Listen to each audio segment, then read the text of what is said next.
During World War II, every ounce a soldier carried mattered. Rifles, ammunition, rations, maps and tools all had to fit on the back of one man. But tucked quietly among the gear was a small, unassuming device that, well, many historians today simply overlook.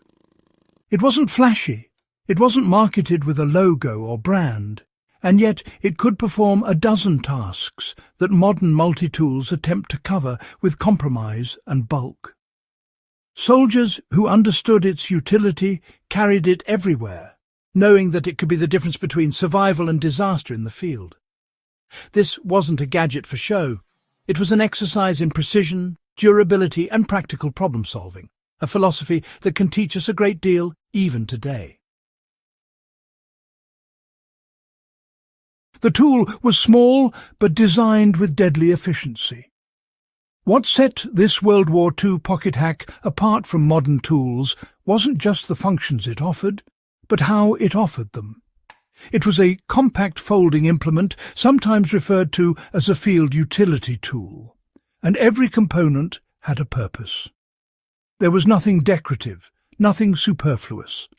A single unit could open ration cans, tighten screws, pry materials apart, saw thin wood, and assist in minor firearm repairs. Medics quickly found it invaluable for cutting bandages, improvising splints, or opening sealed medical kits.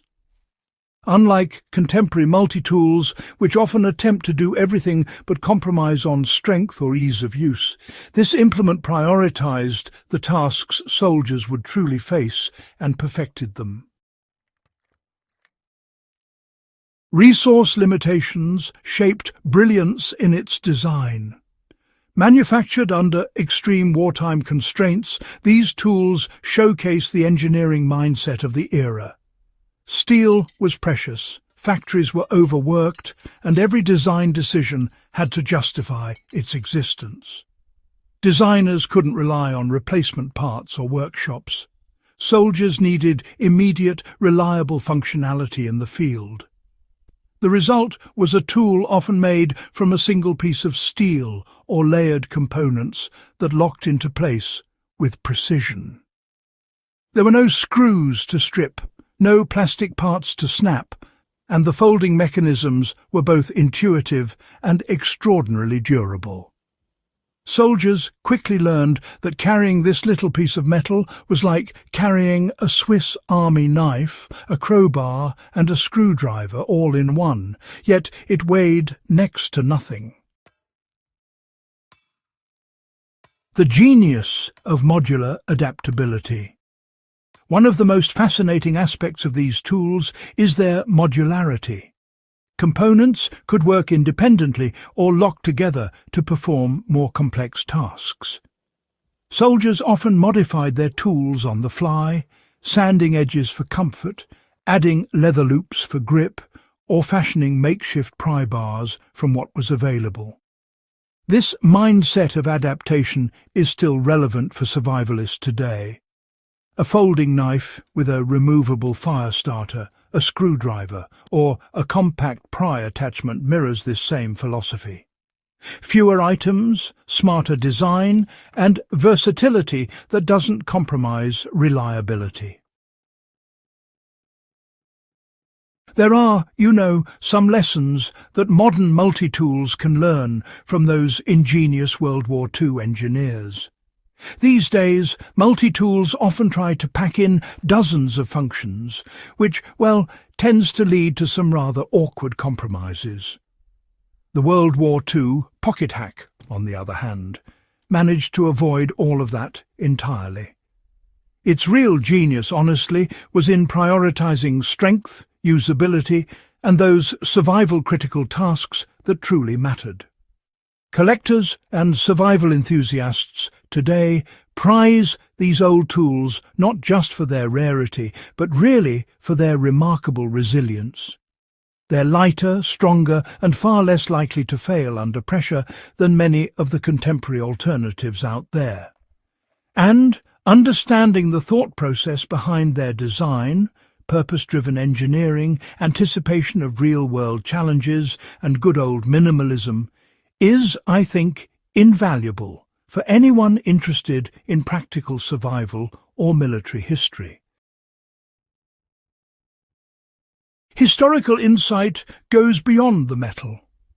Studying these tools reveals more than their functionality. It reveals a mindset.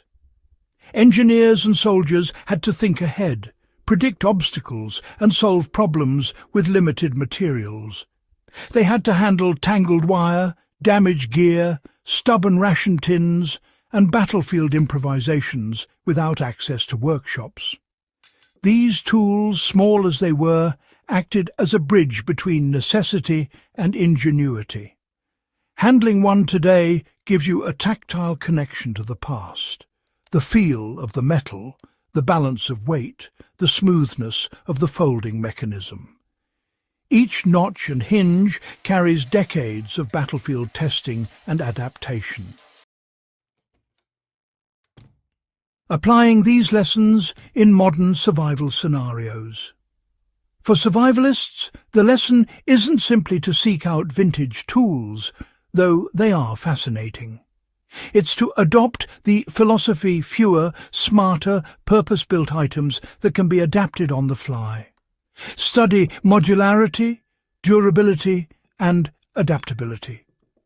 Learn to repurpose tools in practical ways. A broken zipper on a backpack or a stuck latch can often be solved with compact, versatile equipment, just as soldiers improvised decades ago. Every tool you carry should serve multiple purposes without becoming a cumbersome compromise.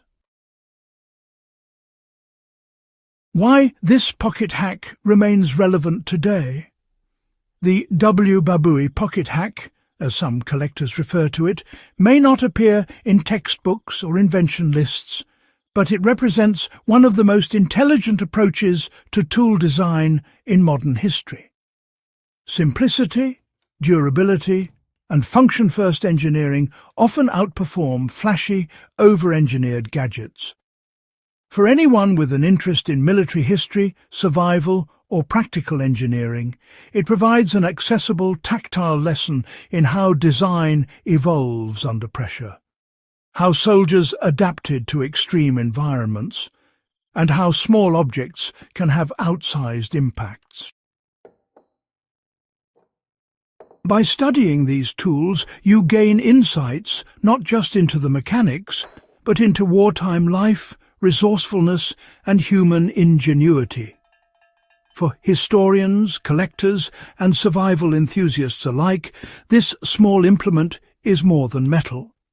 It's a direct connection to the thought processes and challenges faced by men and women on the front lines. If this dive into history and survival resonated with you, make sure to subscribe to Warfront Survival for more rare insights from the past. Share this video with fellow enthusiasts who want to uncover the hidden brilliance of World War II survival tools and learn lessons that are just as relevant today.